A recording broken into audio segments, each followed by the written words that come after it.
కిర్లంపూడి మండలం చిల్లంగి గ్రామంలో వేయించేసి ఉన్న శ్రీ కనకదుర్గ అమ్మవారి ఆలయం వద్ద ఆలయ కమిటీ సభ్యుల ఆధ్వర్యంలో కార్తీక మాసాన్ని పురస్కరించుకొని కార్తీక శుద్ధ ద్వాదశి పర్వదినాన బుధవారం ఘనంగా కార్తీక వన సమారాధన కార్యక్రమాన్ని నిర్వహించారు. ముందుగా అమ్మవారికి ప్రత్యేక పూజలు నిర్వహించారు.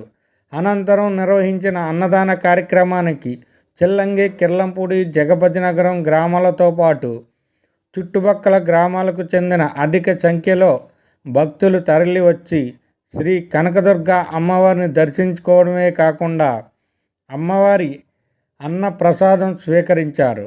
అన్నదాన కార్యక్రమానికి వచ్చిన భక్తులకు ఎటువంటి అసౌకర్యం కలగకుండా కమిటీ సభ్యులు చర్యలు తీసుకున్నారు.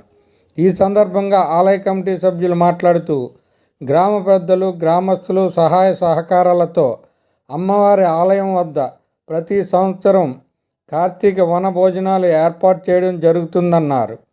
ఈ అన్నదాన కార్యక్రమానికి విచ్చేసిన భక్తులు ప్రతి ఒక్కరికి ఆలయ కమిటీ సభ్యులు కృతజ్ఞతలు తెలియజేశారు.